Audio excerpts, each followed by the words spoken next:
क्या है ना ये जी चलो छाती हो अरे हैं हिरिया हिरिया हिरिया हिरिया हिरिया अरे हिरिया हिरिया हिरिया हिरिया केड़ा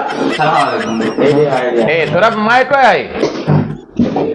साईं बाबा बिस्मिल्लाह बाबा खैर अरे क्या है हैं ये सामान था दे दो। फोटो मुझे केड़ा रे तुम जुआ छा ये क्या है गुलदान हिरिया हिरिया हिरिया ये केड़ा था ऐसे लगे ना तो माइक पे के छा मतलब हिरिया हिरिया तंबी ते काजे को हिरिया आयो आ तू गलती थी वैसे गलती थी है कि ये सामान काने को खयो ने ये वायद रजा जो कोट हेडफोन है माइक का सारी गुलदान गलती थी अरे ये तो चोर आ चोरी करना आयो अच्छा हां ये असा जे कमरे में जी पहुंचो त माने हेतो भी चोरी करना है तो के बनाओ असा जो मां गलती थी भाई गलती थी पुटन एकड़ी गलती तो को थी या हाणे कुछ गलतियों असां को भी थींदियूं हैं त पोइ गलती के खाई वेंदी बाबा मां बाबा ने कयोस हे चोरन हां हाणे साईं वॾो जी चयो बाबा कराची में ना, कराची में चोर या फोरू पकड़जंदो आ न हा। त उन के पेट्रोल हारे करे बाहर ॾींदा न आहिनि साईं हां ईअं न कयो साईं मां पहिरियों दफ़ो माना अरे अमजद गुल तूं ॿुधाए कहिड़ी सज़ा ॾियो पेट्रोल मां अॻुवां ॿी का शइ ॾिसो साईं बाबा कराची में वरी इहा सज़ा तूं जेका चई न बाबा सोराब इन खां अञा बुछड़ी सज़ा ॾियो जीअं ॿियो बि चोर सुधरे ख़बर थी कहिड़ो हिनखे चिड़ियाघर जे 3 ॾींहं पिंजरे में खाली जेके प्यारनि खे बंदि करे हीअं ॾिसो ऐं वरी जेके उमिरि ते वञनि पहिरियां हिन खां हिकिड़ी पथरी हणी पोइ अॻिते वञी उमिरि ते पोइ वञनि पथरियूं खाई हां वाहिद रज़ा छा कजे रे अब मां खे ॻाल्हि सम्झ में अचे थी न त माण्हू मोतबर लॻे इज़तदारो आहे सम्झे अहिड़ी तादी साड़ियोसि बि न नंढा बच्चा हूंदसि हा साईं ऐं जेको तव्हां पथरियूं या चिड़ियाघर में इहा तज़ली ते घणी मुंहिंजी सलाह आहे त इन पाव तेल जो घुराए बूथ खणी पोइ तो घुमाए घुमाए बाज़ार में सही अरे यार हाणे कराची हाणे गॾु काथी घणी घुमायूं अदा बी अदा थी ॾाढी सा हे बि दा दोस्त वेठो आहे असांजो यार मुंहिंजी ॻाल्हि ॿुधो यार ॻाल्हि ॿुधो ईअं न कयो हुनखां पुछो त साईं बाबा ख़ैर आहे मजबूरी छो चोरी करे छो थो साईं मां पढ़ियल लिखियल माण्हू आहे धिका खाई खाई फैक्ट्रियुनि में हेॾे होॾे काथे मिले कोन थो रोज़गार पोइ हाणे ज़ाहिरी ॻाल्हि आहे पेट पालणो आहे कबाड़ वारे खे खपाईंदा मिड़ई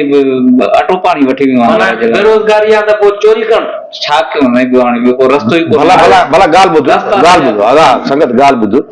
तोखे कंहिं रोज़गार असांजो लॻाइजे त हीउ कमु छॾे बि न हा साईं मां त यको धिका खाधा आहिनि जिथे काथे रोज़गार मिले ई कोन पियो तॾहिं त चोरी शुरू कई आहे माना तूं चोरी शुरू कई आहे पहिरीं साईं रोज़गार कंदो आहे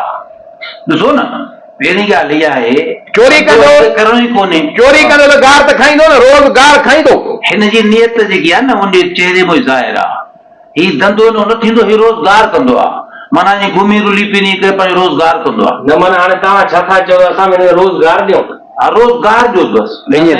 ईअं न कयो यार हिकु कार ॾियोसि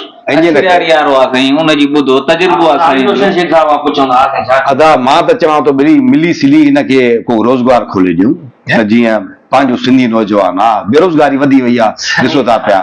पंहिंजो मौक़ो ॾियूंसि हिकिड़ो साईं सही थो चए कि सिंधी नौजवान जी मदद कयूं हुजणु खपे हाणे हिन महिल ॾाढी थी अथसि हाणे फ़ैसिलो अभालियोशन कयो आहे उस्ताद मीर बि कयो आहे अदा मदद कयोसि 2 ॼणा अची ॾाढी सां असां वॾा आहिनि उहे वाह त हूअं इहो यक हणंदो आहे छॾे थो हुनखे मुंहिंजी चए ते बि न लॻो खणी तूं मदद करे अदा हे वाह त मूं नयूं अचूं पंहिंजूं माइकूं खयूं न बसि तूं खपाए वठ हल छॾेसि यार वाह तरह मस माइक वती आहे काढलेसि पंहिंजी चैनल जे लाइ बाबा तूं हाणे कीअं पाणी वाणी पी जी साईं ठीकु आहे सुभाणे तूं हिते अचु असां तुंहिंजी वीडियो बि ठाहियूं था त बाबा हीउ नौजवान आहे कराची में आयो आहे पर हिनखे चोरीअ खां बचायो हिन खां भलो आहे चोर थी वञे रोज़गार सां लॻाए फैक्ट्री खोले ॾियूं माण्हू बाक़ाइदे असांजी हेल्प कंदा मुंहिंजो नंबर बि ॾेई छॾींदासीं हुन में बस पर कमु करणो अथई कमु साईं कंदासीं असां वॾा पर उतरादी खणी एजेंट हुयो उहो न हलाए सघियो रेडी पर तूं हलाइजे हाणे उतरादी सां त असां कंपेयर न कयो न साईं मां उनजो ॾिठो पढ़ियल आहे चए थो कंपेयर न कयो न पढ़ियल अञा ठीकु आहे हाणे ठीकु आहे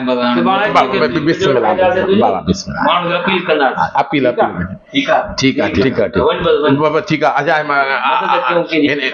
कंहिं दोस्त जी मदद कजे ऐं अभी ॿियनि दोस्तनि खे बि चवां ॿियनि खे बि छा थियो अरे हे त मुंहिंजी मदद करे वियो मोबाइल कढियो